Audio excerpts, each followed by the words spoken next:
Hey everybody, welcome back around to the Blog and Grill. I am your host Doug here with your video blog for August 13th, 2014. Got a lot of good stuff for you tonight. I'm going to be looking up at the Yankees game tonight. Just keeping an eye on that as we go through some stuff tonight. I got to look at your New York sports update as the Yankees get a big-time starting pitcher back. We'll do some two-a-days with the Texans and the Colts. I'll also give you my performances from NFL preseason Week 1. And we'll also do a little hunt for October, and that's what we're going to start with tonight, is we're going to look at Major League Baseball standings. Currently in the American League, we'll start in the American League first. The East, Baltimore still really setting the pace in the East, a 6.5 game lead over Toronto, a 7 game lead over the Yankees. Kansas City, hot right now, 8-2 in their last 10. Detroit's fallen off, they're 3-7 in their last 10. Kansas City has taken over the Central lead with a half-game lead over Detroit. Oakland still leading the West by 3.5 games now, as Los Angeles has kind of cooled off. Washington starting to pull away in the National League East, with Atlanta 5 games back, going on a little 2-8 stretch. The Central is a tight race. Milwaukee, a 1.5 game lead over Pittsburgh, 3 game lead over St. Louis, and only 6 over Cincinnati. And out west, the Dodgers have opened up a sizable 5.5 game lead over the San Francisco Giants.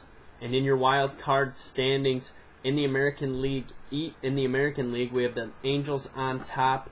Then for the second wild card, we have quite a tight race with Detroit and Seattle, who right now are tied with percentage points, with Toronto 2 back and the Yankees 2.5 back. So 3 teams in the 2 wild card spots right now there. And in the National League, it's the same thing. Pittsburgh on top. You got St. Louis and San Francisco, who are percentage points tied in the National League. And really, the story has been struggling teams. We've seen San Francisco, Atlanta really struggle, 4-6 and 2-8, both in their last 10 games.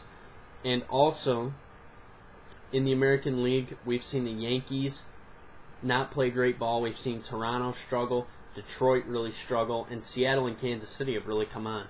It'll be an interesting run as we head down the final 50 games of the regular season. Okay, time for some NFL two-a-days. The team we're doing today first up are the Houston Texans from the AFC South. Last year they finished 2-14.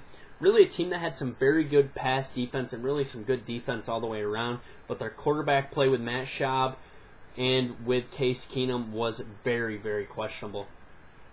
Draft, they get a B. I didn't think they got good at any positions besides inside linebacker, where they're going to have Jadeveon Clowney playing, who's probably the best athlete in the draft. Key additions, they bring in a great coach in Bill O'Brien, good defensive coordinator in Romeo Crennel, and a good backup running back in Ronnie Brown. Their key departures were Ben Tate, the running back, quarterback Matt Schaub, who they just had to get out of town, tight end Owen Daniels, Wade Phillips at defensive coordinator as well. I think the big question for the Houston Texans going into this year is, can Ryan Fitzpatrick do enough at quarterback? I don't think he can. I think he's going to struggle. I think he doesn't have an arm that's really going to be good enough for this league. And I'm going to talk about a guy later on that is just surprising me that this guy's not an NFL starting quarterback. My prediction for Houston is 5-11, as I think they're going to struggle early, win some games down the stretch, but it's not going to be enough, as they'll finish at 5-11 in the AFC South. All right, let's talk a little NFL preseason Week 1. First, I'm going to give you my rookie performance of the weekend, and that is going to go to the quarterback out of Eastern Illinois, Jimmy Garoppolo, the quarterback now for the New England Patriots. He was 9-13 for 157 yards and 1 touchdown. Really showed some guys that he's going to be able to play in this league, and I think he is a legitimate candidate to be the starting quarterback once Tom Brady is done in New England. My surprising performance of the weekend has to go to a guy who probably should be playing quarterback somewhere in the league, Matt Hasselbeck. Matt Hasselbeck, getting older, 10 for 15, 144 yards and 1 touchdown. Really looked good, looked mobile, looked poised in the pocket, and played great. Team we just talked about did not play well. Houston just absolutely blown out. Houston played a terrible game. They lose to the Cardinals 32-0. Just a dismal game for a team that really needed to come out and maybe show a little something in this first week of the preseason. So it was a disappointing weekend for them for sure. They just had some bad performances by some big-time players. Fitzpatrick, 6 of 14 for 55 yards. Just not a whole lot of good play right there. And finally, Michael Sam, he had a good performance for the Rams, I guess. He had one quarterback hit, and it was his only tackle of the game. So he looked like he played well, looked good. He's going to be adjusting to a new system, and we'll see if he can get it going once more preseason games occur. All right, time for your second NFL two-a-day, and we go to Indianapolis for this. The Indianapolis Colts last year finished 11-5. Really, if you look at their numbers across the board, they're really middle of the road in both offensive and defensive categories, and that just shows how important, excuse me, how important their quarterback play is. And their quarterback IQ of Andrew Luck is just ridiculous, and he played so well in the season for them. Draft, I'm going to give them a B. I think they got better with some offensive line players, and I also like Dante Moncrief out of Ole Miss. Key additions for them, they brought in a lot of guys. They went out and tried to get a guy for a lot of positions. They bring in another weapon with Akeem Nicks. They get a little better on the defensive side with Mike Adams and Arthur Jones, and also they bring in the free safety LaRon Landry. Departures, not many. Really, the only player they lose that had an impact on this team was the tight end Dallas Clark, who retired. I think the big question for this team is a guy we haven't talked about yet. Can Trent Richardson become an every down back in the league? He might be too much of a bruiser to do that. We'll see if he can get it done, and if he can, it's going to take a lot of pressure off of Andrew Luck.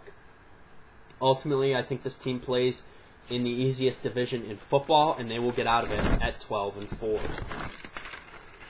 All right, before we get out of here, time for your New York sports update. Yankees at 61-57 tonight, taking on the Orioles. Michael Pineda back for the Yankees off shoulder inflammation injury. He's 2-2 with a 1.83 versus Chris Tillman, who is 9-5 with a 3.73. Masahiro Tanaka throws 10 pitches off flat ground today. He is still an option to return probably late August, early. I'm not even going to go that early. I'm going to say mid to late September, and it'll matter if the Yankees are even in a playoff race at that point. Other news, Mets versus Nats tonight. Mets lost last night 7-1. It's going to be Jordan Zimmerman, 7-5, 3.66, going for the Nationals versus Bartolo Colon, who's 11-9 with a 3.97. NBA schedule was released today as well. The Knicks will open up the first two nights of the season with the Bulls at home, and then they're on the road to the Cavaliers. Christmas Day, they'll take on the Washington Wizards. All right, tomorrow we'll be back with another episode of the blog. I'm going to give you my preseason week 2 pick. I'll give you 3 games to watch, some players to watch. We'll give you your 2-a-days on the Jaguars and the Titans and your AFC playoff teams, as well as we'll talk NASCAR as they head to Michigan this weekend. Check me out now on sportsmindednews.com. You can also follow me on Twitter at YankeeBaller415. Comment, question, subscribe to my page. Thanks for tuning in to the Blog and Grill. I'll be back tomorrow. Have a good night.